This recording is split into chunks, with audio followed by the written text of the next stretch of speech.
slides. Yeah, definitely, it's good. Yes. So I request sir, please come on the dais for. मौका दिया गया AMD 2009 से काम कर रही है जैसा चल रहा है। करीब 10 साल हम लोगों ने हेल्थ पे काम किया था।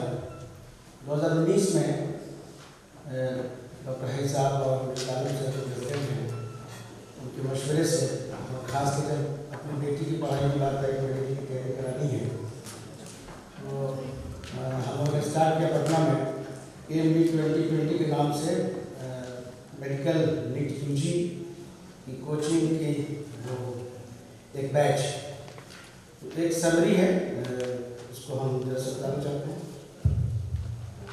ये एक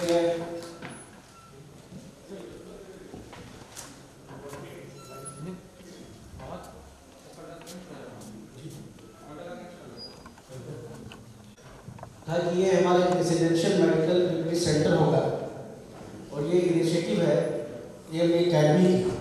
अभी चूँकि AMD हमारा जो पेरेंट ऑर्गेनाइजेशन है उसके अंडर में हमारी प्लानिंग है कि AMD अकेडमी बनाएंगे, बस एक महीने में इंशाल्लाह हो जाएगा, बातचीत हो गई है और बड़ी बन चुकी है।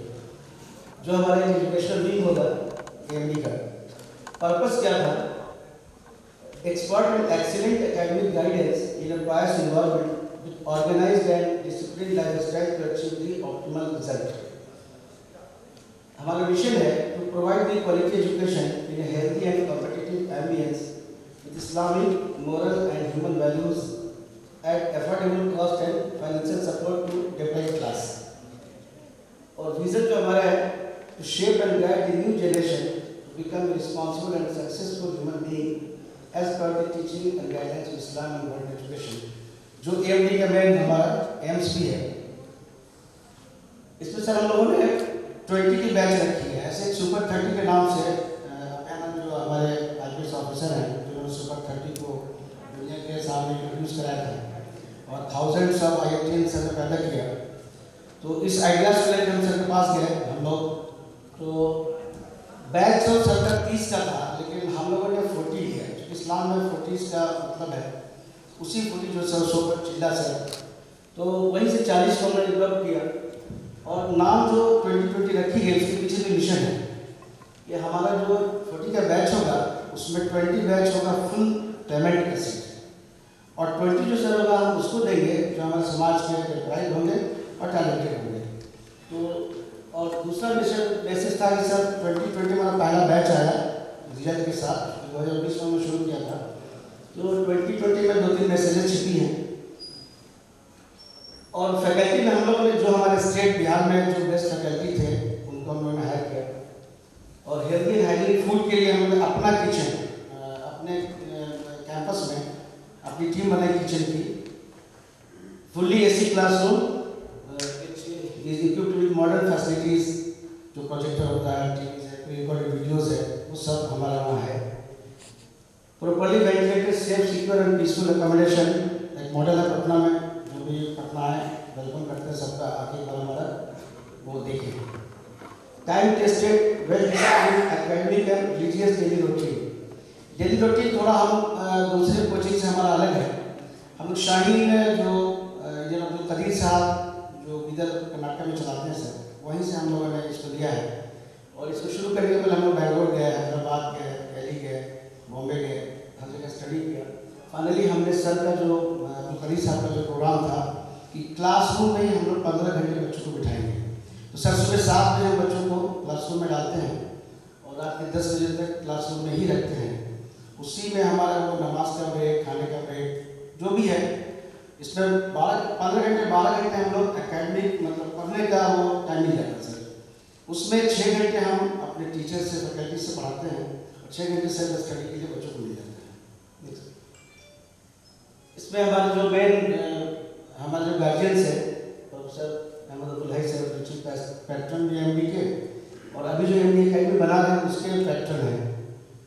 इधर मजीद आलम सर जो रांची में हैं, जो भी हमारे प्रेसिडेंट भी हैं और चेयरमैन AMD अकेडमी है। बेसिकली सर का ही चाइल्ड में आइडिया था कि भाई एजुकेशन कुछ काम की जाए, मजीद आलम सर का और अभिनंदन सर जो भी DGP बिहार हैं, उनको हम लोगों ने अपना एकेडमिक गार्जियंस बनाया है। चूँकि हम लोग लड़कियों से शुरू किया था गर्ल्स का, तो जरी रहमान जो हमारी गर्ल्स कोऑर्डिनेटर हैं, वहाँ पे गुरजी हॉस्पिटल चलता है जिसकी गायनी की एचओडी है, मैं बहुत ही इंटरेस्ट लेकर के बच्चों के साथ इंटरेक्ट करती हैं। फाइनेंस के लिए हमारे जिया रहमान डेंटल सर्जन है जो हमारे स्टाफ भी हैं मेडिकल काउंसिल के, तो हमारा फाइनेंस देखते हैं। ओवरऑल खादिम कोऑर्डिनेट करता है। तमसील इमाम आज़ाद राही, ये एकेडमी की जितनी एक्टिविटीज़ है हम लोग तो पर्दे के पीछे हैं, आदत है। तो ये तमसील मेरे दोस्त भी हैं और इनको हम लोगों ने पूरी जिम्मेदारी दी है कि आप ओवरऑल एकेडमिक कोऑर्डिनेशन आप कराएंगे। और हमारे शारिक सर अब ये सर चूँकि हमारा मिशन जो है तालीम की तरबियत, जैसे तालीम के सिलसिले में कि इंडिया में एक से कोचिंग इंस्टीट्यूशंस हैं, जैसे एलन है, आकाश है, बहुत सारे, उसमें सिर्फ तालीम की बात होती है। और अब जो जैसा सब लोगों ने कहा कि हमें अपनी तरबियत जो कि शरीयत के लाइन से हमारा जो पर्सनालिटी है, कैरेक्टर है, अखलाक है, वो दिखना चाहिए मेरे कैरेक्टर में। उसके लिए हम लोगों ने तरबियत का निज़ाम रखा है। उस तरबियत में 2 कोर्स हम इंक्लूड किए हैं। एक सर कुरान का तर्जुमा, इसके बारे में लास्ट में दोनों बताएंगे आपको डिटेल्स। तो शारिक सर कुरान का तर्जुमा सिखाते हैं बच्चों को, जिसमें हैदराबाद के क्वेश्चन है, उन्हीं का कोर्स है, वो डिटेल्स बताएंगे। और एक और दीनियात का कोर्स है सर बॉम्बे का, इदारा दीनियात रफ़ीक भाई का है, वहाँ में वो जाकर के वहाँ देख के समझे। उनकी 3 किताबें हैं सर, वो बेसिक इस्लाम समझने के लिए। अब तक मेरी नज़र में उससे बेहतरीन शॉर्ट कोर्स दीनियात का नहीं है, क्योंकि हमारे बच्चों में दीन की काफ़ी कमी हो गई है, इसलिए लोग तरबियत पर बहुत जोर देते हैं। जो फैकल्टीज वहाँ के हैं वो लोग हैं। नेक्स्ट ये सब इनोवेशन किया था हम 2019 में, उसको फोटोग्राफ से। ये फर्स्ट बैच का है सर, 15 बेटियों से हम लोग काम शुरू किया था। उस 15 में पहली जो टॉपर थी वो अलीगढ़ गई है 2020 में, अमृत ये भाषा की बात की थी। दूसरी तीसरी ये पीएमसी पटना में है। खासकर थर्ड जो है शगुफा अंजुम, वो हमारे यहाँ पटना में इमाम साहब उनकी बेटी हैं। फर्स्ट बैच में हमारा 50 लाख का बजट था, 10 लाख रुपये हमारा फीस से आया था, 40 लाख हम लोग मैनेज किया था। और एक बच्चे पे करीब 3.5 लाख खर्च आया। 8 बच्चों को हमें फ्री दिया था, फ्री 1 रुपया नहीं दिया था। उसमें इमाम साहब की बेटी भी है। तो हम ये मैसेज देना चाहते हैं कि एक इमाम साहब की बेटी अगर डॉक्टर बन गई तो वो अपने लिए तो होंगी ही, खानदान के लिए भी और इलाके के लिए भी और उम्मत के लिए मिसाल बन जाए। एक मैसेज देना था। नेक्स्ट उसमें सर 8 बच्चे हमारे 7 MBBS सीट लिए गवर्नमेंट की, 8वां सीट दिया था रायपुर डेंटल का, तो 8वें ने उसको कटिहार मेडिकल कॉलेज ऑफ कर लिया और 9वें ने भी कटिहार मेडिकल कॉलेज ऑफ कर लिया। इस तरह से 15 में 9 बच्चे, 7 गवर्नमेंट सीट, 2 प्राइवेट सीट और 3 आयुष मिलता, लेकिन वो बच्चों ने आयुष ना लेकर के वो रिपीट। ये मेरी बेटी है, चूँकि मेरा अपनी बेटी को पढ़ाने के लिए मैंने इसलिए खास के तौर पर दे रहे हैं कि खुद अपनी बेटी के लिए मैंने इनिशिएटिव लिया, तो पावापुरी जो गवर्नमेंट सीट है उसे मिल गया अलहमदिल्ला। ये पिछली बार हम लोग हर एक रिजल्ट के बाद एक हम लोग फेलिसिटेशन प्रोग्राम करते हैं। ये फर्स्ट फेलिसिटेशन था जिसमें तमाम बच्चियाँ हैं और सब लोग हैं। नेक्स्ट ये सर इस साल जो सेकेंड बैच हमारा आया 21 में, उसमें हम लोगों ने बॉयज़ को भी ऐड किया था। कोरोना के पहले हमारे पास 19 बॉयज़ और 27 गर्ल्स थी, लेकिन इसमें बंद करना पड़ा। लास्टली 40 दिन के लिए एक चिल्ला हम लोग सेंटर पर लगवाया बच्चों को, लास्टली 1 अगस्त से लेकर 10 सितंबर तक। उसमें हम लोग 6 बच्चे को और 18 बेटियों को बुलाया। 24 में इंशाल्लाह करीब 6 बच्चे हमारे 600 प्लस हैं और 4 बच्चे 575-600 के बीच हैं। ये 10 सीट हमारा इंशाल्लाह MBBS मिलना चाहिए और 550-575 में 4 बच्चे हैं, उसमें हम लोग BDS उम्मीद करते हैं या इंशाल्लाह तो 14 बच्चे इंशाल्लाह मिलने चाहिए। नेक्स्ट ये सब हर साल हम निकालते हैं कि हमारे यहाँ बच्चे कितने अचीव किए। 19 में 20 में मार्क्स 453 था, तो 21 में 619 आया। इस तरह से हम इंक्रीमेंट भी दिखाते हैं। इस बैच में सबसे ज़्यादा जो इंक्रीमेंट आया था हमारे जहीर भाई बैठे हैं, जहीर भाई उनकी बेटी थी 253 इंक्रीमेंट आई थी मैक्सिमम। यूजुअली बच्चे 50 से 150 लाते हैं। फर्स्ट बैच में जो अमृत इमाम साहब की जो बेटी थी वो 303 इंक्रीमेंट लाई थी। इस बार हमारा 253 का इंक्रीमेंट है। नेक्स्ट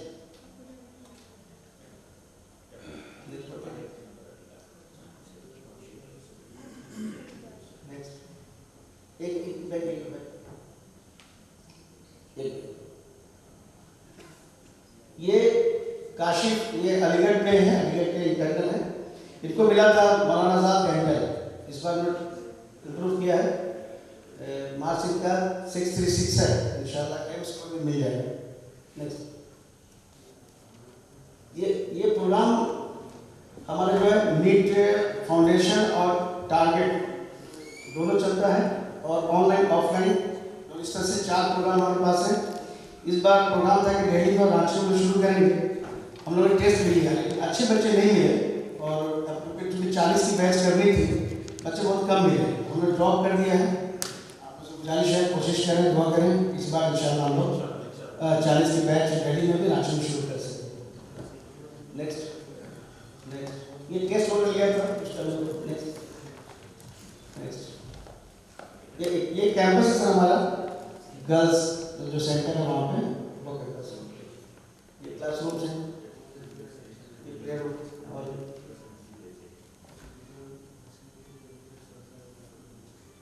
नेक्स्ट ये बॉयज सेंटर जो अभी से बनाया हम लोग, ये अभी इस साल लॉन्च किया बॉयज सेंटर। कुछ क्लासरूम्स हैं, ये मददगार बनाया था, किचन है, जो ओपी के टाइम का है। नेक्स्ट ये सर मेन जो डेली रूटीन है वो हमारा 6:45 से 10:45, वो 15 घंटे का।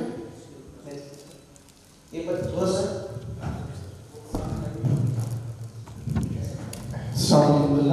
शारिक इदरीस नाम एमडी का मोटो है तालीम विद तरबियत। तो तालीम के लाइन से जैसे आपने देखा कि जो बेस्ट फैकल्टीज हैं वो रहते हैं। तरबियत के लाइन से क्योंकि 2 बातें हैं, एक तो दीनियात और कुरान। कुरान से हम सबका ताल्लुक़ है। अफसोस का मकाम यह है कि ताल्लुक़ तो पेश करते हैं, मगर उस कुरान में लिखा क्या है शायद बहुत कम ही लोग उसको समझा पाएँ। तो इसको शुरुआत की हम लोगों ने लास्ट ईयर अल्लाह के फज़ल करम से 3रा एमडी एक्सटेंशन बैच, और ऑनलाइन मोड में पिछले 2 साल में तकरीबन 125 बैच, पिछले तकरीबन 14-15 कंट्रीज़ के लोग, 5वां डॉक्टर्स के बैच माशाल्लाह इससे फ़ायदा उठाया है। इसमें करते ये है कि कुरान का वर्ड बाय वर्ड ट्रांसलेशन करना हम सिखाते हैं लोगों को। ऑनलाइन ऑफलाइन दोनों मोड में क्लासेस चलती हैं, जिससे कुरानी जनरेशन डेवलप होता है, एक पर्सनल भी वैल्यूज डेवलप होते हैं, मॉरलाइज होते हैं, स्पिरिचुअल साउंड होते हैं बच्चे।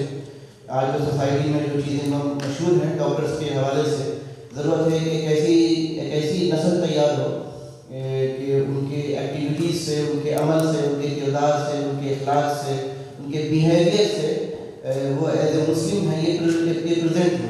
तो एक नस्ल तैयार कर रहे हैं इंशाल्लाह हम सबरान एमडी टीम, जो आने वाले चंद साल में हर एक शहर में एक नमूना पेश होंगे कि जिस इलाके में वो रहेंगे उनके अमल से कुरान झलकेगा इंशाल्लाह। तो ये कुरान के हवाले से है, और दुनिया के हवाले से भी कुरान का पढ़ना और उसके तलफ़्फ़ुज़ की अदायगी, जो डेली मसाइल हैं, और ये सब वो बच्चे कर रहे हैं जो टॉपर्स हैं। अलग से ऐसा नहीं कि उनको तमाम वक्त को निकाल करके अलग से पढ़ना है, उन्हीं बिजी शेड्यूल में एक दिन 2 वक्त निकालते हैं, 1.5-2 घंटे क्लास चलती है, इंग्लिश, हिंदी, उर्दू हर मीडियम में। आप लोगों से भी गुजारिश है कि डॉक्टर्स के 5वां बैच मंजूर चल रहा है, लगभग 70% कम्प्लीट हो गया है। 6 बैच के लिए दिल्ली में हम लास्ट टाइम भी गए थे, तो 2-3 लोग आए थे। आप लोग भी अपने आप को पेश करें और कि कुरान से अपने कनेक्शन को फिर से रीएस्टैब्लिश करें, और कुरान को खुद समझें, खुद पर अमल करने की कोशिश करें। तो एक ज़बरदस्त चेंजिंग हमारे अंदर से शुरू होगा। एक चिराग जलाया गया है पटना से, वो चिराग मुंतकिल होकर के दिल्ली पहुंचा है, और ये सफ़र ऐसे ही आगे चलेगा। हर कोई 2-2 चिराग जला ले, ये पूरा मुल्क हमारा रोशन हो जाएगा। जज़ाकल्लाह।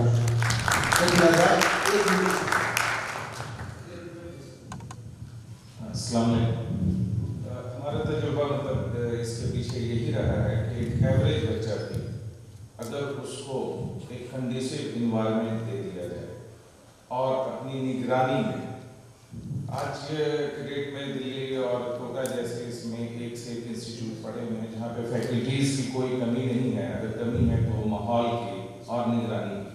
6 घंटा बच्चा तो बेस्ट तालीम इन जगहों पर हासिल कर लेता है, बकिया 18 घंटों में उसकी क्या एक्टिविटीज़ हैं, वो सही ट्रैक पे जा रहा है, क्या कर रहा है, उसका हमको पता नहीं होता। बेटे के साथ तो चलिए फिर भी हम मतलब कॉम्प्रोमाइज़ कर लेते हैं, लेकिन बेटियों का मसला जहाँ पे आ जाता है, ख़ास के आज के दौर में और दूर दराज के लोग जो रह रहे हैं, उनके साथ बड़ी परेशानियाँ आती हैं। इन्हीं चीज़ों को मद्देनज़र रखते हुए एक कोशिश शुरू हुई हमारे प्रेसिडेंट डॉक्टर अहमद भाई साहब और मजीद आलम साहब, और इसी कोशिश के दरमियान हमको हमारे अदारे को अभ्यानंद सर एक्स-डी-पी बिहार उनके मेंटरशिप एंड गाइडलाइंस का मौका मिला।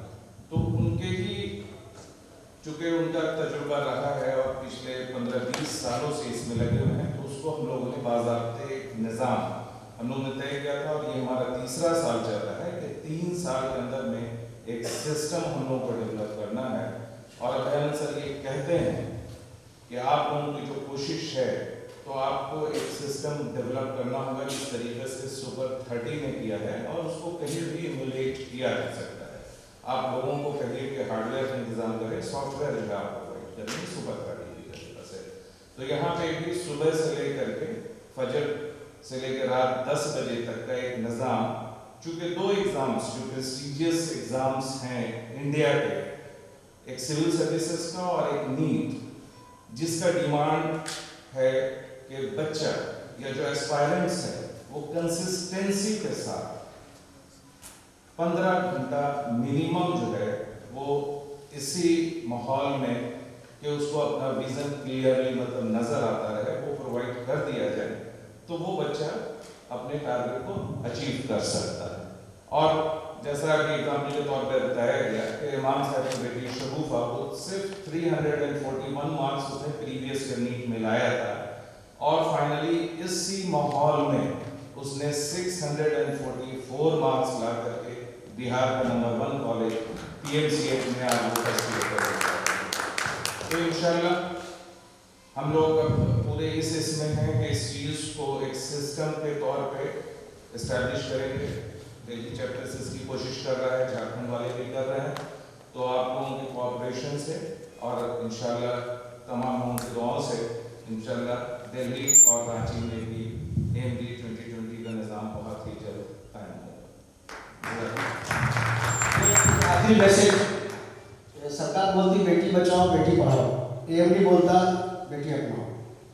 इट मीन्स कि अगर हम डॉक्टर जितने हैं अपने बच्चों के अलावा अगर समाज की एक बेटी को अपना ले, अपने का सेंस है कि उसको ये डॉक्टर बनाने में मदद कर दे, तो इंशाल्लाह निज़ाम बदलेगा। और अगर मैसेज एक समाज ने हमको जो बनाया वो समाज का कर्ज है, वो हमें लौटाना चाहिए। तो अगर एक बेटी बनाते हैं तो आप अपना कर्ज लौटाते हैं। 2021 में हमने स्लोगन बदला है, बेटा बेटी बचाओ, क्योंकि आजकल बेटा सब थोड़ा सा ज़्यादा ही स्मार्ट हो गया है, उनको बचाना ज़्यादा ज़रूरी हो गया है। तो बेटा बेटी पढ़ाओ एंड बेटा बेटी अपनाओ, मीन्स कि हमें दो को सपोर्ट देना ताकि वो कर्ज भी वापस हो और रिसाइकिल भी चले। Thank you so much, sir. We'll now break for the lunch and namaz break, and it's 40 minutes.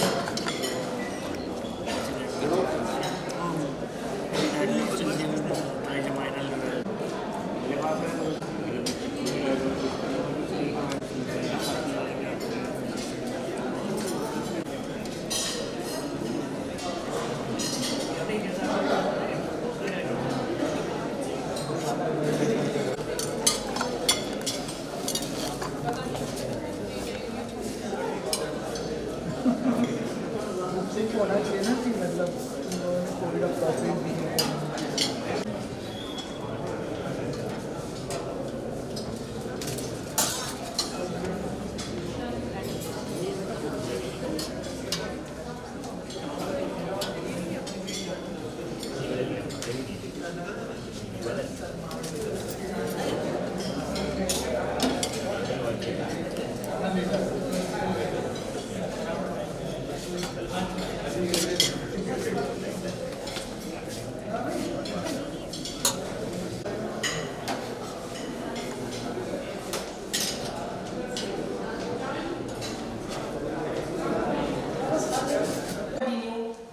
teaching and training of undergraduates, postgraduates, examination, thesis-related work, and on and on.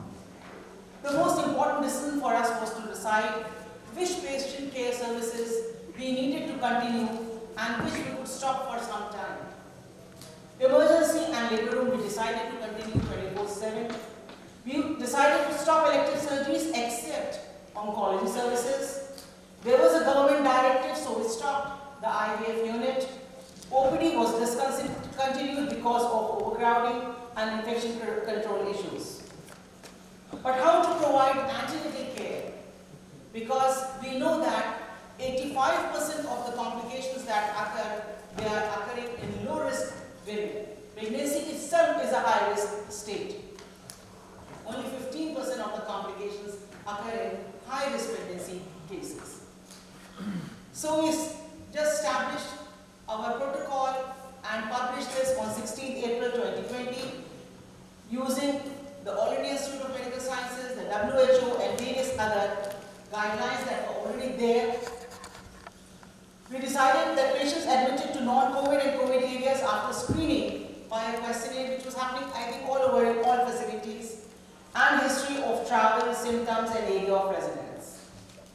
We immediately started in some skeleton form telemedicine, and 299 hotlines were started, which were being managed by our staff who was quarantined or stuck up during the lockdown and could not contribute to the physical work. We needed to reduce workload in other areas to arrange for COVID unit, another new unit that had to be there. We started to manage many high-risk cases from home through telemedicine, admit only after discussion with the senior resident on duty, and decided on early discharges after consultation, meeting with the neonatology unit to discharge patients within 48 hours, even after a cesarean section. We utilized our non-medical staff, the office staff, for screening women with the help of a checklist and a questionnaire. And we made it easy for the patient, requested the administration to have a separate area for collection of specimens so that pregnant ladies do not have to go to another building for COVID testing. And then our administration was also very helpful in arranging PPE, and this PPE was made to order by different sizes because residents complained the change in size and the problem that they were having, and sanitizers in place. We put together a COVID OT and a labor room within 2 days, and then we started continuing the training of the healthcare workers. And this one I just put here, this is in happier times. The health workers are not afraid of this training, and here they know they are preparing to go into the COVID ward. You can just see the difference in the expression that was there, and the amount of reassurance and counseling that was required for the first batch of healthcare workers to enter the COVID ward. We needed to rearrange the duties of healthcare workers, and we have this very good tradition in our department of a morning seminar which is preceded by a morning report of the last 24 hours. We just switched over to the online platforms for this. And this is the first COVID baby that was delivered in our operation theatre, and we thought everything is absolutely fine and we can all take some rest. Then again in May 2020, our first problem was that one of the JRs working in a non-COVID area started testing positive because patients were very smart, they were hiding their symptoms. And then it became such a mammoth task to trace the contacts of those people and then remove them from duty. So this is the first contact list of that first case doctor that tested positive. 16 people were the immediate contacts who needed to be quarantined.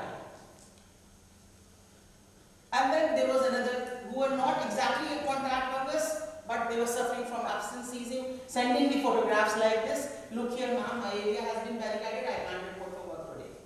And then we had to arrange passes for them. All patients we decided will be considered as COVID positive unless proven otherwise. We had a new protocol within a month for the change in the situation that was there. We rearranged the flow of patients right from the triage area, increased the area. This was the small triage earlier that we had, and then this is the larger triage area. The waiting area was converted into the triage area. Then some of the financial problems were circumvented by donations from NGOs. The Women's Club donated masks for the patients. 2020, the next month, our problem was that patients report late and continue to die because of the no OPD being run by us. And then more than 70 PPE kits were being used by us every day, which each kit costing around 1,000 rupees with a mask. And this was the condition of the patients reporting to us so late with pulmonary edema, just giving us half an hour to resuscitate or to be intubated and finally dying.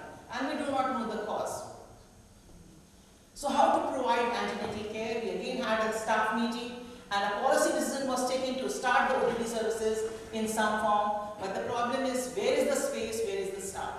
So we started off first of all, we tried to decrease the amount of work for the doctors by starting, the counselors and the other staff in the hospital, they were given a questionnaire, and based on that, they were interviewing patients and they were giving a panel of investigations, and then these investigations were reviewed by us on WhatsApp, and then we scheduled a visit just at 20 weeks with the ultrasound report, everything completed, to decrease the number of visits to the hospital and our workload, and then a final visit at 32 weeks, because that is the gestation when you are able to pick up most of the problems in pregnant women.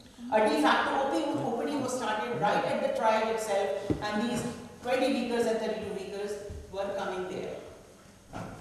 We categorized work areas according to the risk involved again, and changed our protocol and did a QI project on the rational use of PPE. And therefore we could switch over to HIV kits in the labor room and use PPE kits only in the HDU and the obstetric ICU.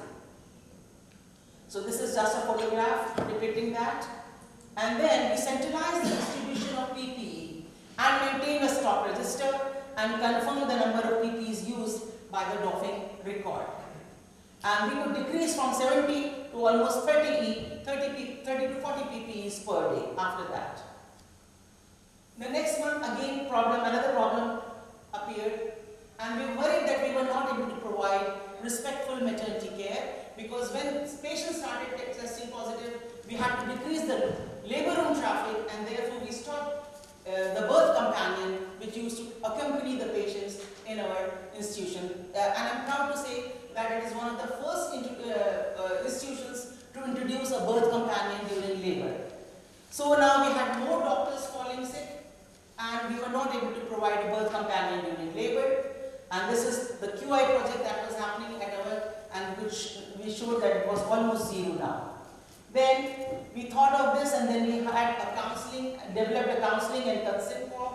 And after explaining to the risk, most of the attendants, they agreed to accompany the COVID, even the COVID positive mothers, to the labor room. So we could circumvent that problem.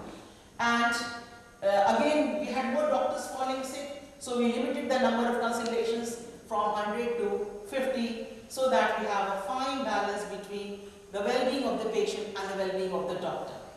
And we thought everything is very fine and we could take some rest.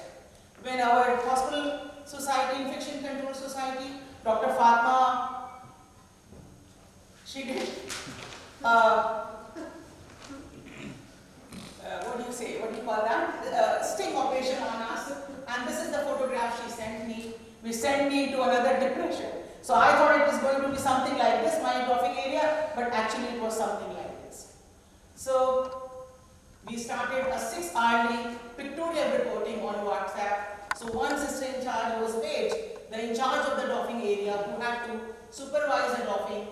And I'm sorry to say that it was the doctors who were the worst culprits, not the other healthcare workers. So then we received 5 stars from the control group, who said that I want to do I want to join Obs and Gynae residency, because everything is going on so well there, so well organized they are. Then another problem in August, we had long waiting time for COVID reports. And then we had overcrowding in COVID suspect areas, because there was one area where we were keeping all those women who were suspected to have COVID, and the COVID report was taking 2, 3, 4 days sometimes to come. So we requested for rapid point of care testing, and we are happy because of our record they allowed it to be done for our patients at bedside, and we could decrease the number of patients waiting there, and we also converted our OPD to another ward to just accommodate those patients. What about our experience with telemedicine and how we can continue it later on as well. So we started, I told you, just about 2-3 days after the lockdown, we started it in the form of WhatsApp messages that the patients could send us. But actually we could not help patients. Why? Because some of the reports like this. You can hardly read the report, then some of the reports like this, and then they're coming, developing a diplopia, reading the reports because they're giving it in every direction. You are rotating your mobile phone 360 degrees and you can't read the report. Another problem, you are ordering one investigation and the meticulous patient is sending you 43 pages of all the investigations they could imagine that should be done. And then, even before I could download this report, the patient is calling me, Doctor, bataiye kya problem? So it is taking so long to download, but the patient is in such a hurry and they are giving us so much homework to do. So this is another message I received from a patient. I want to serve a doctor, I want to work in IVF.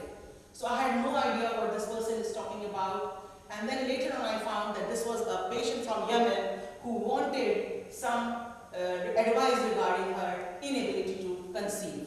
So this is the language problem, the communication problem. The patients are unable to type and they do not know that they could use the audio system there and send off the correct message. And then another message is, frivolous messages coming to us, acting like as if we are the reception of the medical college. Assalamu alaikum ma'am, haddi board chal raha hai ya nahi, mareez dikhana hai. So these are the problems that we faced during that telemedicine.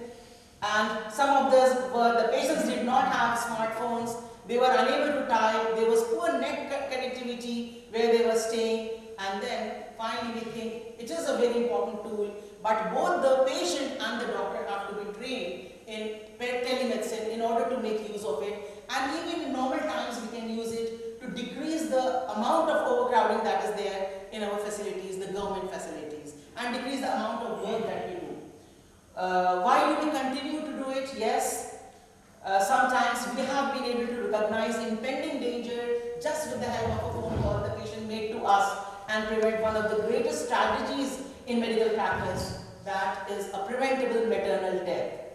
So the JNMCH report card during COVID times, maternal mortality did increase. I just showed you the x-rays because patients were reporting late and some of them, those deaths could have been COVID. Then usually we have around 7,000 to 8,000 deliveries. We had almost 6,500 deliveries. So we were delivering all those services normally, almost normally. Number of admissions, usually we have around 12,000 and here we have almost 9,000 admissions. And then the number of complications during the quality of care that we were providing with less amount of doctors and a whole amount of doctors going to the COVID ward was not much increase as compared to non-COVID times. So we stopped the elective surgery, definitely the numbers are going to decrease, but the oncological surgeries, it is just like normal times. And therefore just my take-home message from this whole experience of 2 years, plan, form a team, recognize each member's special talent and delegate jobs accordingly. Optimize your resources, including your human resources. Develop a fine balance between patient care and physician well-being. No plan is the best plan. Have a plan A, B, C, D ready. Plan, do, study, act, adopt or reject. The quality improvement principles work everywhere, all the time, even in your own life, not necessarily in medicine or in a system. If you have the passion, you can do it. And work on systems, not on individuals.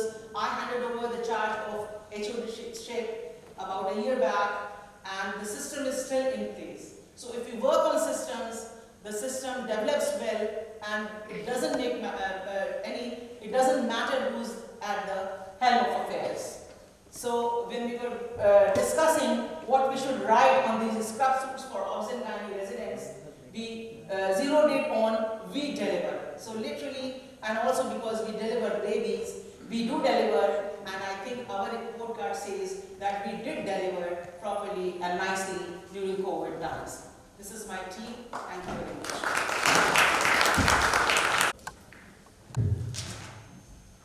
Department, both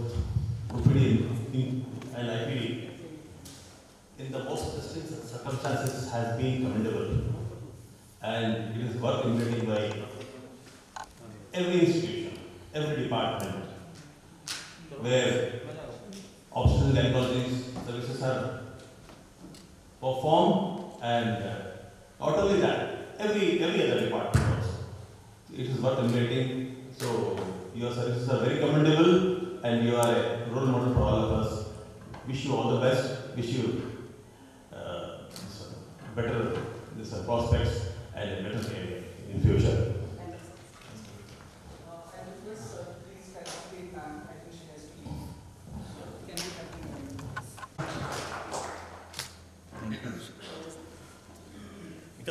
continue? I was also part of WHO Solidarity Consortium for repurposed antiviral drugs. Dr. Mehta is interested in evidence-based critical care management. Sauvik is an avid traveler, photographer, and passionate environmentalist. Over to you, sir.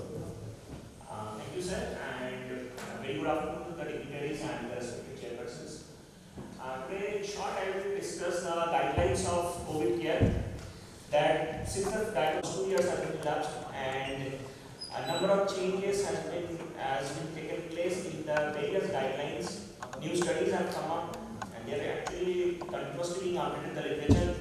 So it is important for all of us, the physicians, to be updated on the current evidences, and whatever the guidelines says on the basis of these evidences, we need to be updated. So in short, I will try to discuss the present guideline of COVID-19 management in different across the different severity of the diseases. Now, before going to the actual management, so classification of the knowing the clinical spectrum of the COVID-19 infection is important. In short, you all know that almost 80% of all patients are asymptomatic. That means they don't have any symptom related to the COVID-19 infection. But the virologic test like RT-PCR or CT9 is positive for SARS-CoV virus. From asymptomatic, next stage is mild infection, where there may be some fever, cough, generalized symptoms of like upper respiratory infection or any other viral infection. Important thing is that there should not be any shortness of breath or any abnormality in the chest radiography. So identification and discrimination between the mild and moderate illness is important for medical management. In moderate illness, there is some amount of lower respiratory involvement, but the saturation, oxygen saturation should be 94%. So mild, moderate, and severe disease, when the oxygen saturation as Lumiere is less than 94%, PF ratio is less than 300, respiratory rate is more than 30, and lung involvement in the radiology, be it CT scan, chest X-ray, is more than 50%. So presence of any one of them will make the disease to a severe illness. And critical illness means respiratory failure or any other organ failure who requires some organ support like mechanical ventilation or something like that. Now, non-hospitalized patients from mild to moderate disease. Actually, for Part C, for COVID-19 infection, mild to moderate disease patients don't require hospitalization. So, if there is a possibility of provision from home follow-up and home care isolation, these patients can be managed at home. But there has to be an in-person or a telephonic follow-up system in situ, and the patients must be taught about the identification of the alarming symptoms. Alarming symptoms means if the patient does have access to an oxygen saturation monitor, they should be advised to monitor oxygen saturation at least twice or thrice daily. They should be alarmed about the symptoms of shortness of breath, inability to work, etc. And in that case, they need to be reported to the emergency department or the outpatient department as and when required. And the home resources needs to be assessed, and it is a must that patients must not be kept alone in a home. There has to be some attendant with him or her. Next is the supportive care. These patients for recovery don't require any medicines, but supportive care that includes some amount of warm saline gargling. They have been found to decrease the severity of illness. Hydration and ambulation as per the comfort of the patient is required. And it is very important the patients who are on some chronic medication that has to be continued, especially if the patients are on some antiplatelet drugs or antihypertensive drug, including ACE inhibitor and ARB. They needs to be continued. So there is no need to stop ACE inhibitor and ARB. There is in the initial days of COVID-19, there was some fear that AC inhibitor and ARBs might enhances the degree of severity of infection, but this is not supported by the literature. And no paradigms recommends this. Next, it may be, this slide may not be important in our clinical scenario, our Indian scenario, because in practicality use of this monoclonal antibodies is difficult in our scenario, but still identification of the high risk patient is very important. Various studies have identified the risk factors for disease progression from asymptomatic or mild symptomatic to the critical illness. The most important risk factors what I have mentioned, there are only few, but various studies have mentioned like this: age, more than 65, someone says 70, immunocompromised state because of kidney disease, maybe uncontrolled diabetes, maybe a hematological malignancy, chronic kidney disease, chronic lung disease, and chronic liver disease. Along with that, some immunological disease like uncontrolled SAD, they are also have been found to be associated with the high risk of progression from mild or asymptomatic to a severe or critical illness. So that CDC currently recommends the use of monoclonal antibodies immediately after diagnosis in these high risk patients. In Indian clinical scenario, they are not practical for various reasons, mostly because of cost, and secondly, this antibodies has not been found to be very effective against the current Delta and Delta Plus variant. So how much that will be useful in current Indian scenario or future Indian scenario, that we don't know. Now, when we are managing a patient at home, we must remember that these drugs are of no use. That includes systemic steroid, erythromycin, doxycycline, ivermectin, hydroquinone, HCQS, and routine antibiotics. Regarding steroids in the early phase of the disease is probably harmful, that it increases the viral replication and increases the viral shedding. Probably it might decrease the recovery also. But there are some evidence that says that if you are using an inhalation steroid like budesonide 800 microgram TDS, there are 2 studies which have found the severity of illness of the recovery might be slightly improved. But the trials are of low quality, you can say, and the currently CDC and WHO, none of them recommends use of inhalation steroid or a nebulized steroid in the home for home isolation for early recovery. They are not recommended. And rest of the drugs has not been found to be useful. Regarding systematic antibiotics, what is the current evidence says that maximally up to 6% patients at the time of diagnosis does have an associated secondary bacterial infection. So routine antibiotic therapy is probably not required. Definitely patient-to-patient variation is required. If you suspect some bacterial pneumonia is associated with this disease or the patient is coming in the later phase of the disease, systematic antibiotic, particularly covering the gram-positive organisms, may be useful, but routine antibiotic, not all patients is not required. Now, coming to the hospitalized patients. Hospitalized patients, first, at times patients may not be requiring oxygen. So they are hospitalized from some other reasons. Like some patients who have undergone some surgery and found to be positive for COVID in the post-operative ward. So these drugs are not required. You just manage the patients while the patient is being admitted in the hospital for the primary reason, not for the COVID. So they don't require steroid, they don't require remdesivir, they don't require other drugs, other antiviral drugs. The management and at the time of discharge also they don't require these drugs. It is only important to follow these patients for the appearance of the COVID-related symptoms. They don't require any other drugs. Now coming to the most important part, hospitalized patients who are oxygen requiring. Firstly, in the initial phase of the disease, mostly patients require some low flow oxygen, like some mask or nasal cannulas most of the time is sufficient. So when should we use oxygen for COVID positive patients? The standard guideline says that oxygenation target, you should use oxygen, supplemental oxygen when the oxygen saturation is less than 92%. And when it is less than 90%, you must use supplemental oxygen. So your target oxygen saturation should not be more than 96%. So remember, we don't require 98, 99 or 100% saturation, and probably it is harmful also. So it is harmful in both ways because you can conserve some amount of oxygen, and secondly it is not required for the patient from medical perspective also. So targeting the saturation of not more than 96% in a non-pregnant patient is a standard guideline. For the pregnant patient, I will come later on. Now secondly, when the patients are requiring oxygen, awake prone positioning, the photograph what I have seen shown from my ICU, that awake prone positioning has been found to be useful for the progression of the disease, and definitely it relieves both dyspnea and oxygen requirement. So if the patient, if it is feasible, always encourage the patient to lie down in the prone position.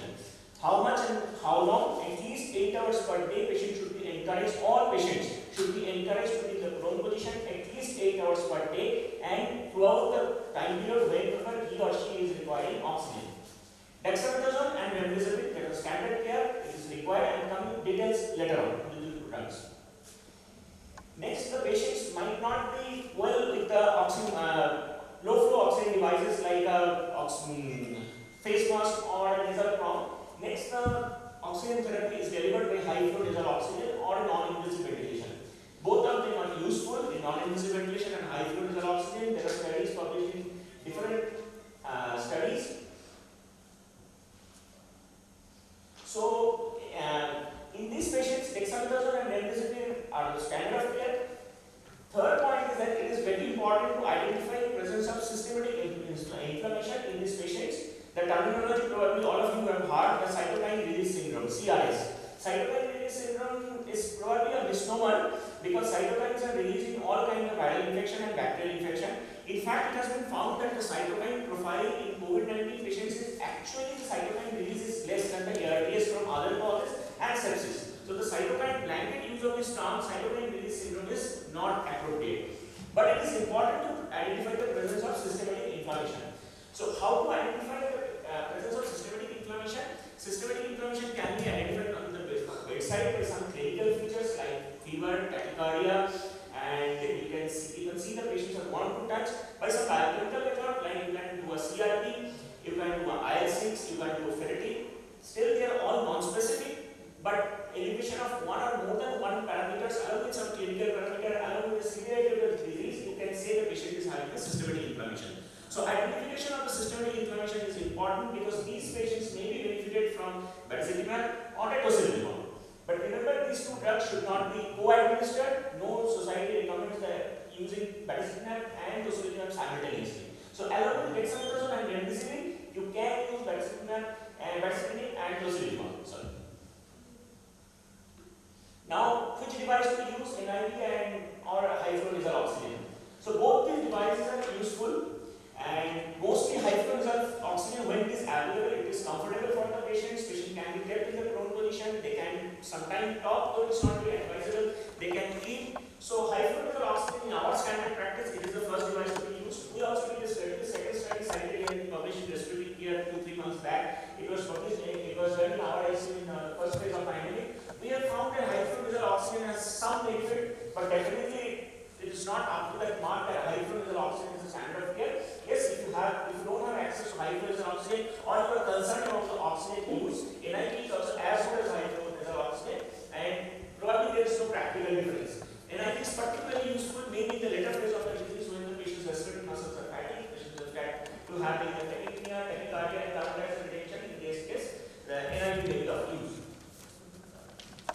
Now coming to the critically ill patients, critically ill COVID patients are actually not much different from critical illness from other diseases. And frankly speaking, there is hardly any evidence from critically ill COVID-19 patients from which we can formulate some different guidelines. So whatever the management guidelines says regarding management of critically ill COVID-19 patients, they have been formulated from the non-COVID patients.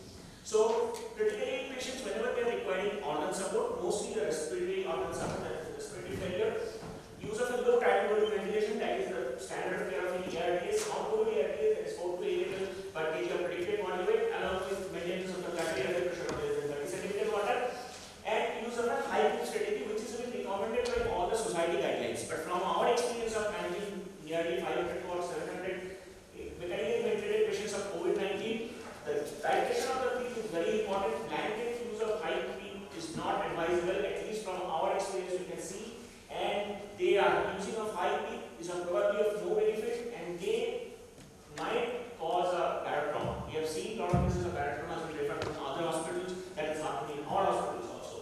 And as per the standard management of ARDS, mechanical ventilation in prone position, 60 to 80 hours per day is required, with the BFR ratio is less than 150.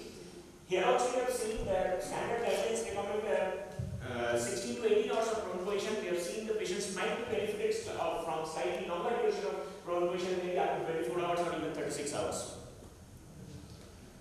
Regarding this management is nothing different from the critical ill patients. Last one is important. VD prophylaxis, venous thromboembolism prophylaxis should be as per the standard protocol of critical ill patient.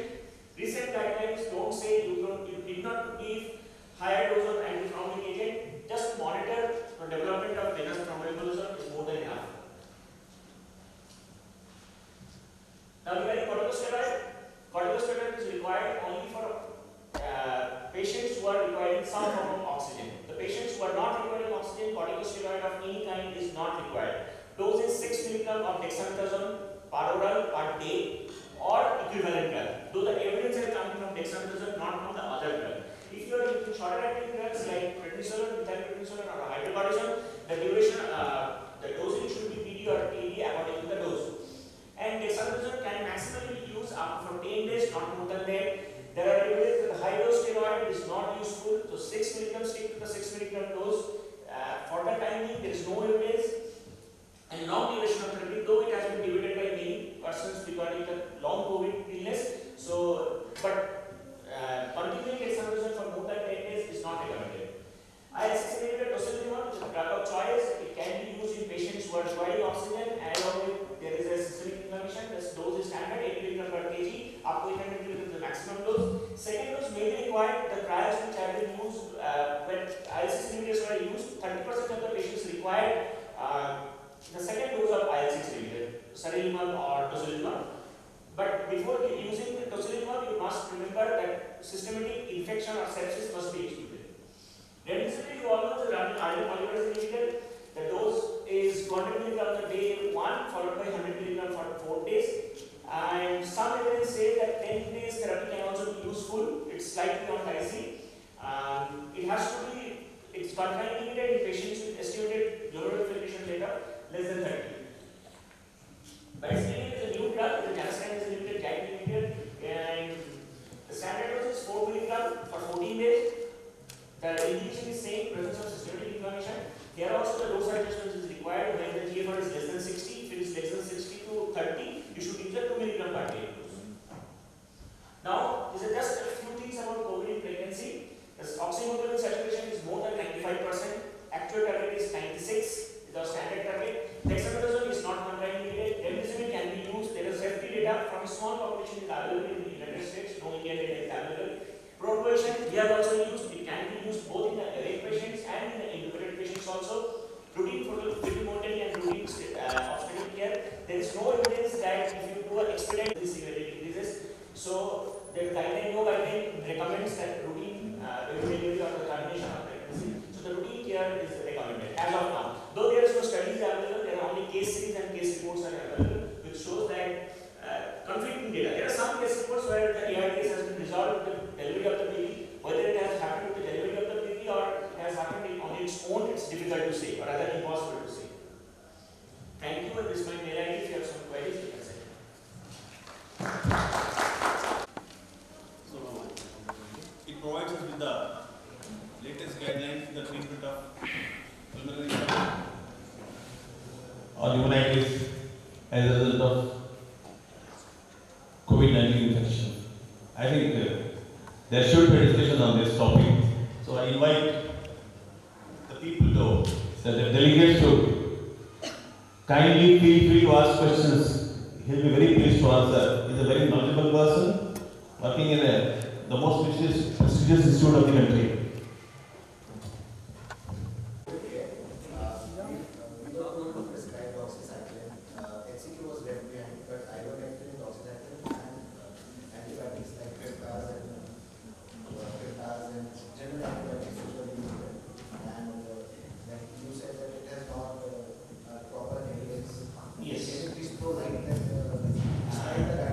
Yes, the guidelines, if you read the CDC guideline or the WHO guideline, if you read the CDC guideline, I would say CDC is the most well-researched guideline. So there is no evidence that if you use antibiotic like doxycycline or azithromycin, the severity of the illness decreases, number one. Number two, if you follow the COVID-19 patients, what we used to do in All India Institute, yes, in the emergency department, you are right, that most of the patients were prescribed antibiotic. And later on, we have seen that more than 90% of the patients, or probably 95% of the patients, they don't have an associated bacterial infection. So if you are seeing a patient who is already on antibiotics, so what is the need? So you follow the patient serially. We used to follow them serially by a procalcitonin measurement every alternate day, a chest X-ray every day, a lung ultrasound every day. We used to see the PLC count and the neutrophil count. Whenever we are sure that there is no bacterial infection, you can always downgrade or stop the antibiotic safely. We used to stop the antibiotic in 3 days or 4 days or even earlier in patients who are mild illness or moderate illness. not requiring oxygen. There is no cough, sputum production, no persistent fever, no neutrophilia, which is neutrophilia may be present in cases of COVID also, I don't deny the fact. But where you can safely say that at this time there is no antibiotics required. And particularly in the first 3, 4 or 5 days illness, when there is a chance of bacterial infection, it is even low. Superinfection with gram-positive bacteria, particularly streptococcus, can happen and staphylococcus can happen in the second week of illness. So follow-up of the patients, both clinically, radiologically, and by microbiological diagnosis. These 3 things are important. So blanket prescription of antibiotic Bacillus is not indicated. Doxycycline was used as an antiviral drugs also. There is no evidence. Few trials are going on in ivermectin, but there is no conclusive evidence as of now to use ivermectin as an antiviral drug, rather it is a toxic drug. So as of now, these are of no use. No guidelines recommend this use. One more question, sir. The patients with increased level of IL-6, D-dimer, and cytokine storm, basically. So how are they dealt with? Like people are rushing for remdesivir and tocilizumab. As far as my knowledge is concerned, I saw patients like seniors which my elders told me that for tocilizumab it is like in the worst case scenario when there is too much of inflammation. Yes, this is right. The tocilizumab is an anti-inflammatory drug basically, and remdesivir is an antiviral drug. It is most useful when it is used in the first 4 days of illness. The tragedy what we have used to see the patients are coming in the 10th, 11th, 12th, 15 days of illness. So mostly remdesivir is of not use at that stage of the disease. But somehow if you are seeing the patients who are their oxygen requiring, having may or may not be with elevated inflammatory markers as you told, you have to use remdesivir if it is available, number 1. Though remdesivir doesn't have any mortality benefit, it is mostly symptomatic. Secondly, regarding tocilizumab, yes, that patients should be having an increasing oxygen requirement. That means patient will be in a high flow oxygen, NIP or mechanically ventilated, number 1. Number 2, they are with elevated markers of inflammations. The studies from where the tocilizumab was evaluated as a REMAP-CAP trial and the recovery trial. In recovery trial, there was an inclusion criteria. They included patients with a CRP level of only more than 75. But in REMAP-CAP trial, there is no such stringent inclusion criteria. If you read the trial, they have mentioned that most of the patients when they had included, they had an elevated markers of inflammation. They had a IL-6 level of 8, more than 80. The median IL-6 level was 7 to 80, and the CRP level was 150 to 170. So if you get this kind of patients where the levels of inflammatory markers are elevated, along with the rapidly increasing oxygen. Come for moderating the next session.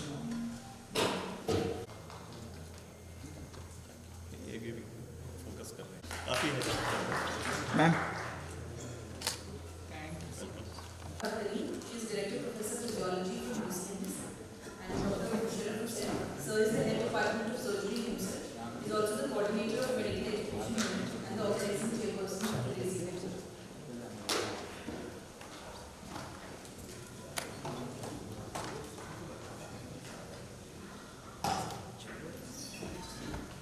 Of Medical Education Unit and the Convener of the Curriculum Committee of UCMS and GTB Hospital. He is a Fellow of the Foundation for the Advancement of International Medical Education and Research from CMC Vignana. He is Advisor Statistics for Indian Pediatrics, National Trainer, Research Methodology for the Indian Association of Pediatrics and the National Board of Examinations. He is editor for 2 textbooks on community medicine and has authored 15 plus chapters in various textbooks. He has published. Okay, so I'll ask Dr. Amber to please continue. Thank you, ma'am. Thank you very much for the pandemic times and medical teaching. So we as medical teachers and we also as parents are facing this issue since the last 2 years, and God knows when it will end. So I will just quickly share some of our experiences and some of our lessons that we have learned and what we can take back from our experience. I am sure that you all must be having much more diverse and rich experiences, and if we can share it later also with each other. So it's like the word is before Corona and after Corona, like it was before Christ and after death of Christ. So 2019 was also before Corona and after that it's all post-COVID wala time. So before COVID वाला जो time था 2019 BC की दौर की बात करें, at that time थोड़ा सा लेक्चर हॉल का वैसे बहुत क्राउडेड लेक्चर हॉल होते थे, वाले फोटो में नहीं दिखाया, but that was the scene. And community teaching because I am community medicine, so community medicine में भी teaching community में हम लोग जाते थे and all these things happened. But after this lockdown that happened, the teaching started getting affected, and after this we found that it was complete shutdown and education institutions were the first to be hit and still continuing to be hit. It is like the last to get restarted. So we start one in education institutions, but that is a problem we are facing. Now when it comes to medical education, we find that 40,000 plus seats in we see this, it is in postgraduates, and 80,000 plus seats per year it is. So when you stop medical colleges, the medical education, you are stopping these around 1,20,000 plus every year. So the not only quantity but also quality of these doctors. It's a huge number, and somehow we are not paying enough attention that it should be paid. And when I talk about this, it encompasses every specialty from a basic medical education to the surgeon, to the gynecologist, to the anesthesiologist, and everyone. And so that is why this is a huge thing that we need to look after. Whether we should shut down medical colleges during COVID or not shut down medical colleges, that is a big question that we need to answer. We all shifted, सारी कुर्सियों में से तो गायब हो गए student और सारे जमा होके लैपटॉप में जो है यहाँ पर इसी लैपटॉप में आके सिमट गए. So this is what has happened. So three parts are there in medical education. One is the lecture, one is the practicals, one is the bedside teaching. These are three. Now AdCom module we are going to attitude communication. The first part is lecture. So lectures, everybody, we all shifted to online mode by using various platforms that was available by our administration, college administration. All of you also must have done that. And we also try to document it, that how we rapidly transitioned to online teaching. And what we found was, there were some benefits that were found. The students started telling these were the benefits, that disturbance come hota hai, there is more interaction. Interaction from the student side, they said it is more as compared to the offline teaching. And uske alawa the continuity of classes was maintained, the sharing of resources was very much high, and it was very comfortable for the students. But on the other side, when we see challenges, they also mentioned challenges. And what they mentioned was, in the challenges, the students mentioned that it is stressful, and teachers mentioned that there is lack of interaction and engagement, and one common thing was that it is like we are teaching to a wall from the teacher's perspective. So there are other challenges also. I will not go into detail. This is an open access paper that we published. But one striking thing was that we find was teachers mentioned that failure to create a classroom climate of control, the kind of control that we had during the offline classes, we felt that that is completely lacking. Students को हमारी पकड़ में नहीं है. But we have to think that it's a changing scenario, and वो student जब class में बैठते भी थे तो क्या पकड़ में होते थे वाकई, या वो हमारा ये गलतफहमी था कि वो पकड़ में हमारे हैं. Then we move on to the next part, laboratories. There we found that there is a big problem because practical teaching was also being done in the way of lecture only. हमें lecture पढ़ाया गया था, हम lecture पढ़ाते हैं, lecture ही पढ़ाएंगे. ना आप कुछ भी दे तो पढ़ाएंगे lecture he. So practical was a big problem. So we tried to develop some model framework and implement in our own college. So we did that. First we think mandatory video. Then engage, mandatory polls or quiz, and then mandatory assessment. So we called it as a DEAP model in preclinical. So DEAPP model, DEAP model for preclinical. So we tested in that. So we are commenting on that only. We did not test it in the clinical scenario. So that part is not there. But again, we found that there was different sections, and the response overall was good. Because once you have a framework in the institution, then practicals will be taken, it is easy for everybody to follow. Otherwise, if you leave it to them, then it will get converted into 2 hours of lectures with some pictures in between maybe. Last part is the clinical training during pandemic. we feel that clinical training should continue. There is no reason to discontinue. The number of exposure may be less, the time of exposure may be less, but it should continue. But there is no replacement to bedside teaching. On the other hand, certain things where if you reduce the time from there in order to reduce the contact time so that the risk is also reduced for the COVID, what we find is that we can add on the simulation and the standardization.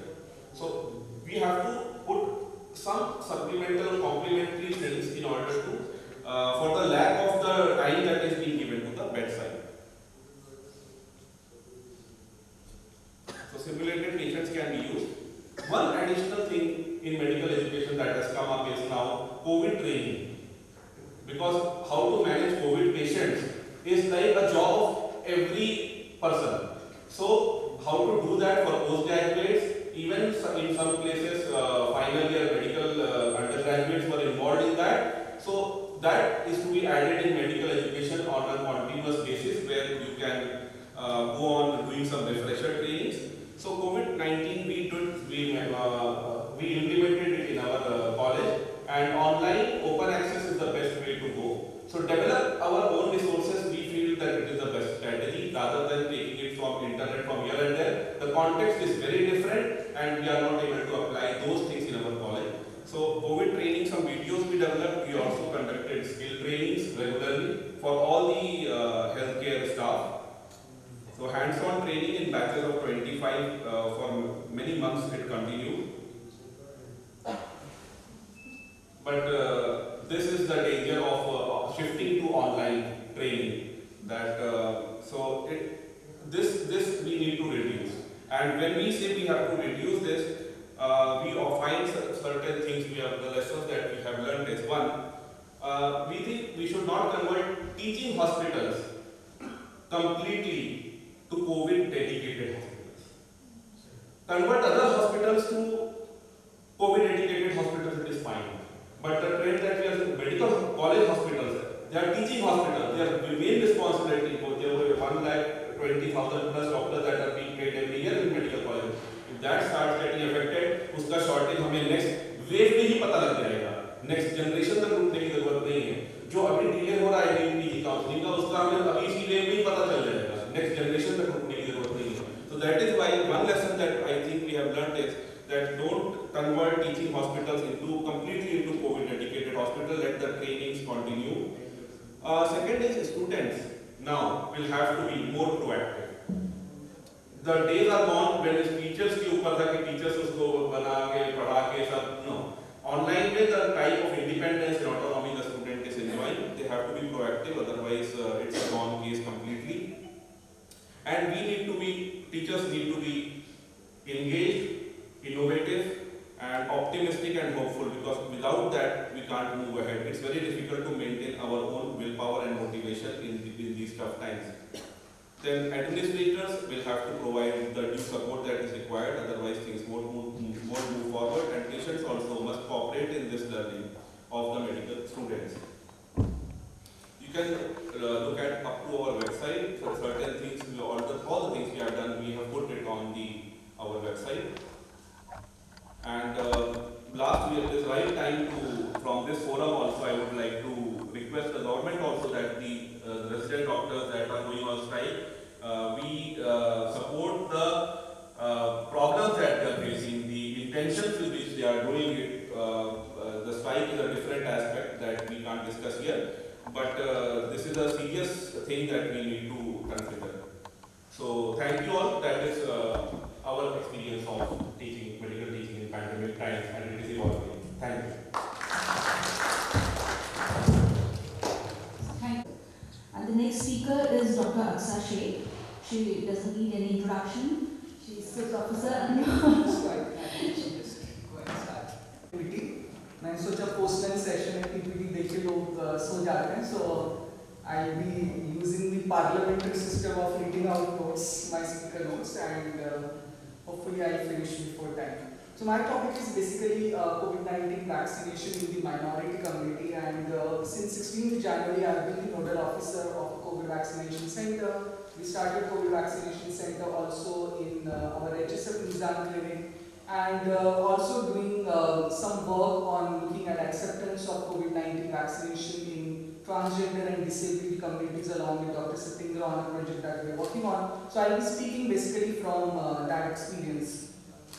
Now, there's no doubt that the COVID-19 pandemic has been the biggest health crisis that we have faced in the last century. It has taken away millions of lives, devastated families, made children orphan. But then there's also some kind of hope available that this is the fastest ever that a vaccine has been developed. If you look at tuberculosis, one of the oldest diseases known to mankind, we still have a BCG vaccine which is probably 0 to 80% effective. We don't even know if it is completely effective or not, and not effective against tuberculosis. And no other vaccine has been developed for BCG in nearly 100 years. But when it comes to COVID, we developed a vaccine in nearly 6 to 8 months of time. And now through the mRNA technology, we can develop vaccines in less than 100 days. In fact, some of the companies are looking at 7 days for developing the vaccines against the new variant. So that's the pace that we're looking at, and it was only possible through the ingenuity of human mind. So that's really applaudable. Now, we rolled out a vaccination on 16th of January, so it's been nearly a year. And if you look at the aggregate numbers of vaccinations, so the government data says that 56% of our eligible adult population is already vaccinated with 2 doses, and more than 30% has received 1 shot. So nearly 90% of our eligible population has received at least 1 or 2 shots, and that's really commendable. But if you look at the micro data, there are a lot of disparities when you look at vaccination of the minority communities, whether they are religious minorities, caste minorities, trans persons, disabled persons, women, and so on. I'm just quoting a government data which Dr. Satyendra will speak in more detail, that out of some 25 lakh persons with disability as per census, more than that, only 4,000 people according to government records have got 2 shots of the COVID-19 vaccine. Out of 2.5 lakh, 25 million, sorry, 2.5 crore लोगों में से 4 हजार. When it comes to transgender persons, there is no record. The government said on parliament, that in the parliament on record कि हमारे पास data नहीं है कि कितने trans लोगों को vaccine मिल गई. In the COVID app, if you notice, the gender is mentioned as male, female, and others, and in the other gender category, 3 lakh people have been vaccinated, whereas our census says that we have 4.3 lakh trans persons. But if you just go look into the data in detail in Delhi, the official government data says there are 3,500 transgender persons and 7,000 trans persons have been vaccinated in other category. So that really raises question कि double लोगों को कैसे आपने vaccinate कर दिया अगर आपका data ही कहता है कि 3,500. So that raises questions on the authenticity of the counts of these population. We need to go a little into history, to better prepare ourselves for future. So remember that there has been a historical distrust between the minority communities and the sciences and the medical system. The vilification campaign that we saw against the Tablighi Jamaat, and later on there was also boycott of sabzi walas, redi walas in a lot of places. I mean, all this does not go without having its after effects.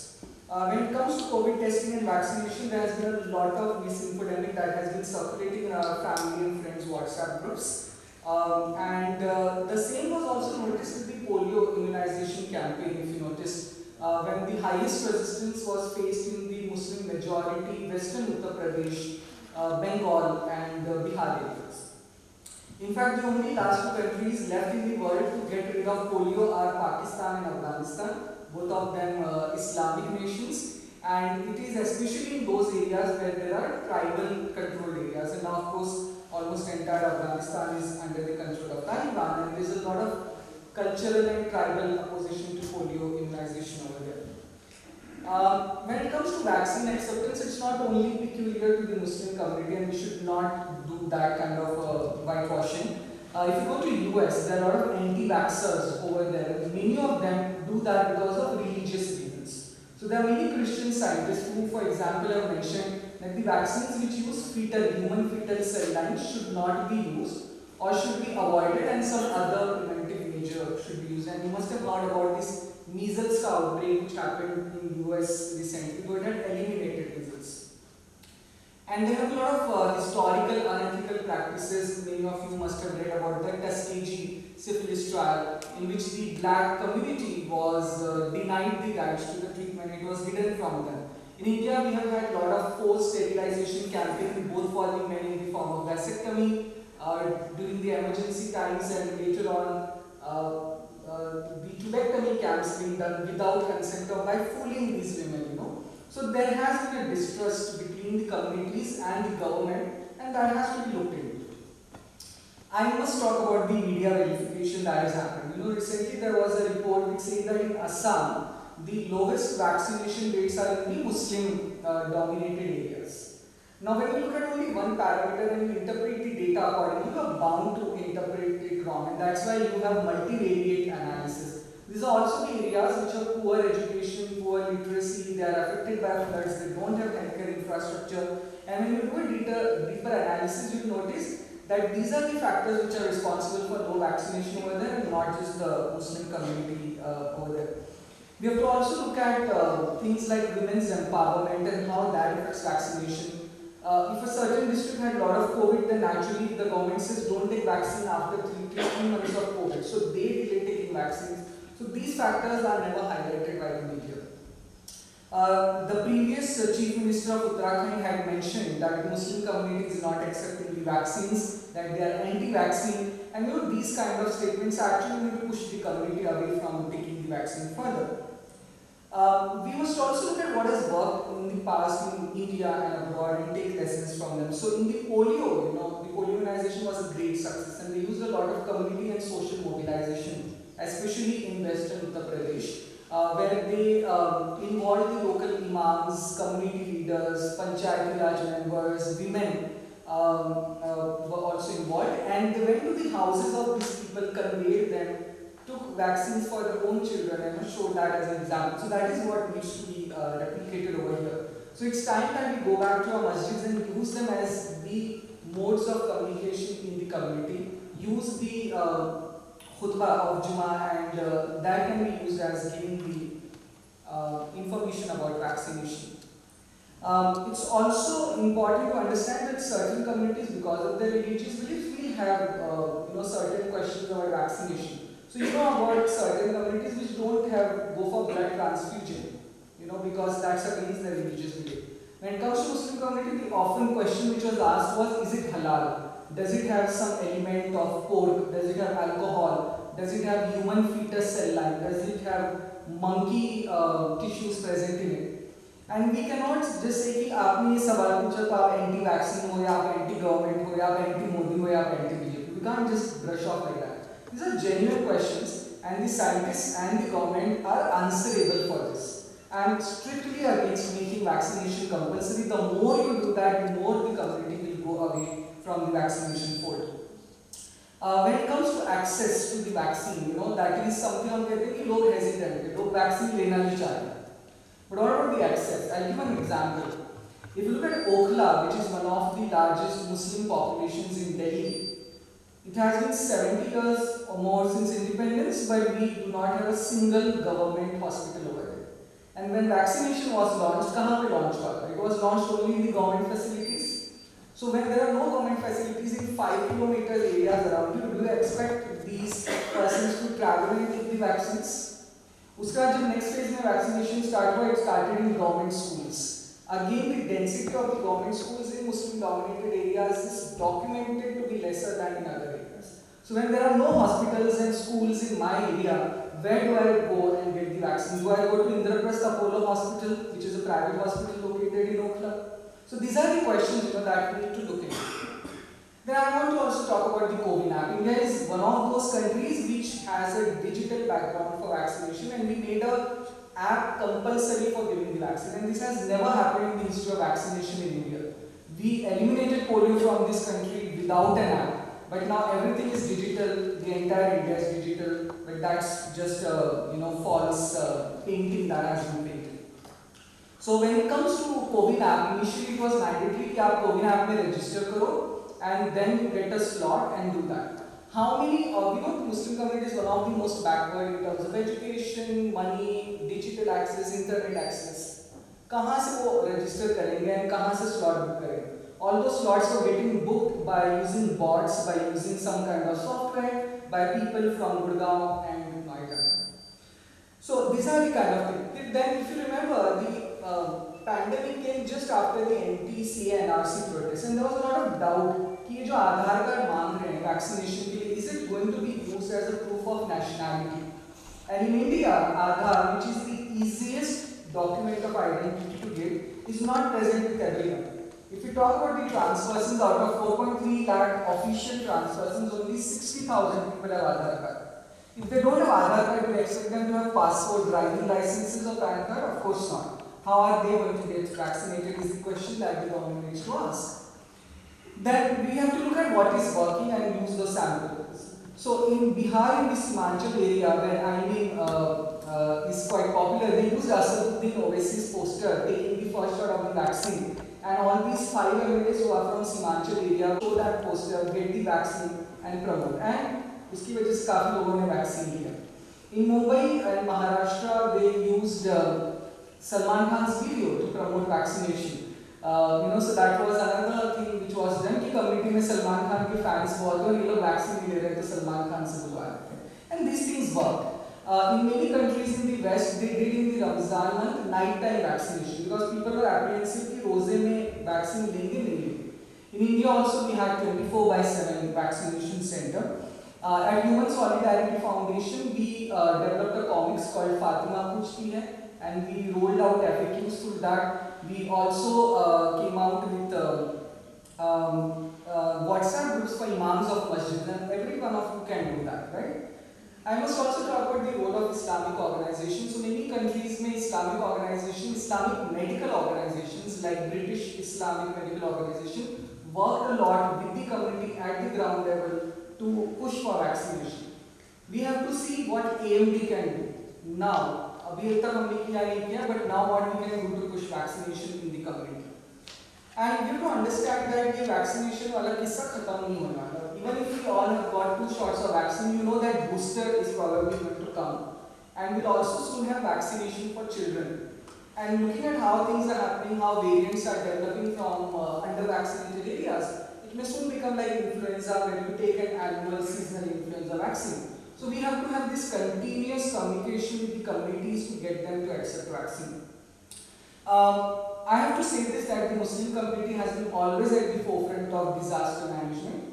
So just like this Sikh community, which has this service component present in it, हमने देखा during the first wave, during the second wave, many of the Muslim community people were there on the highways helping the migrants, nursing their wounds, feeding them, giving them water, giving them bananas, parleji. You have seen that. During the second wave, when oxygen was a crisis, you had oxygen langars by the Sikh community, and you also had oxygen cylinders being provided by youngsters from the Muslim community in Okhla.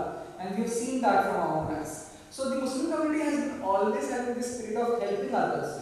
But remember, when you go in the flight, what do they say? They say first put on your own mask. So if we really want to help others during maybe the third wave which will come up upon us, we have to first save ourselves. So first get vaccinated, first get your families vaccinated, your communities vaccinated. Only then you will be in a better position to get vaccinated and help others also. So what I will just conclude by saying that the battle with COVID is going to be very long. It's not going anywhere, that we know for sure. And it's very important that we use vaccination as a tool for fighting the COVID. And we have to ensure that there are no pockets of unvaccinated persons, and no one can say that the Muslims don't take vaccines. And we have to do that as responsible medicos and community leaders, get our communities to get a vaccine. Thank you very much.